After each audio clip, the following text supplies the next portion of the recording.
Hello,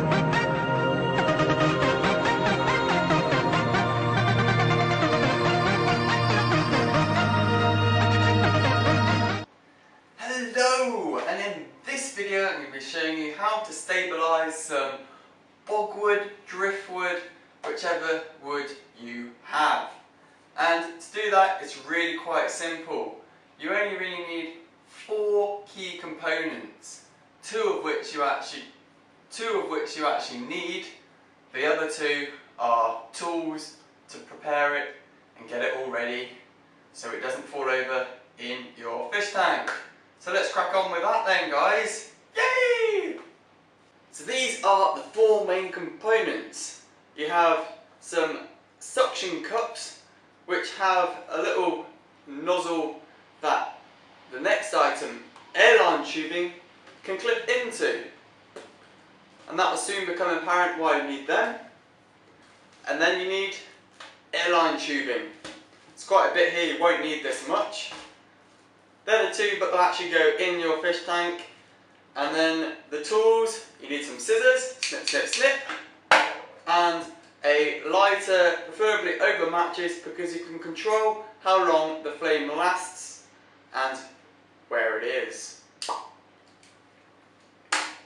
First off, you're going to want to cut your airline tubing to a size suitable to make a ring around your driftwood and to have enough room to be able to stick some to the side of your aquarium glass.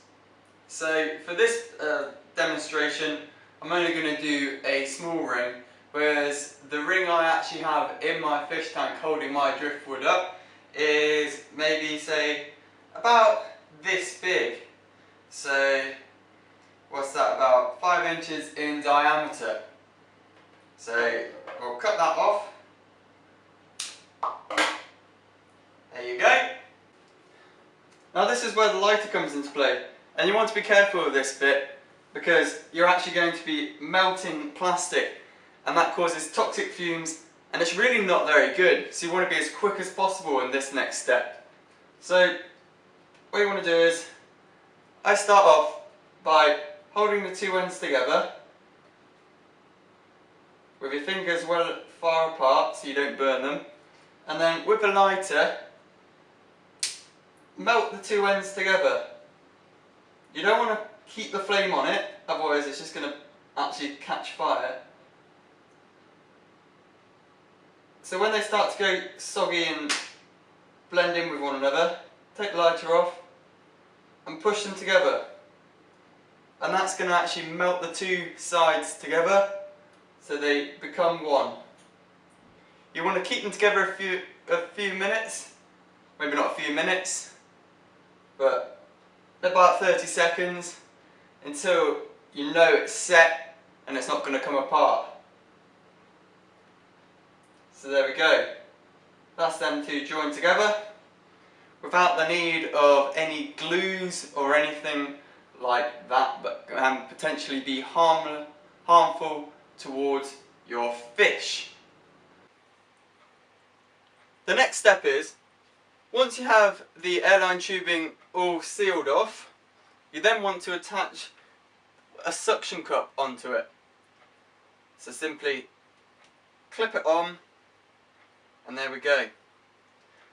Now you're then going to loop your driftwood inside of this airline tubing hoop and then stick it with a suction cup to the inside of your aquarium. Now, for instance, this piece of driftwood here actually wants to fall to the left, but if I didn't have this mechanism that I've got already on it, it would just fall onto the plants. So this stops it, you see, it falls over to the left, but it gets caught and it can't actually go any further. So that keeps it in the upright position. Now for more safety, you might actually want to add another suction cup on and stick it to the edge as well, just in case one falls off. But other than that, nice and simple, and as you can see, it does the job. So here is mine actually at work. Now as you can see, I've got 2 suction cups on there. They're attached to the edge of the fish tank, and I've actually got a third attached to the back of the fish tank. So if we pan across, you can see that the wood is looped around with the airline tubing, and that is stopping it from falling over. So I hope you enjoyed this video and you've actually learned something from it. If you did, then that's good news, and I shall see you in the near future.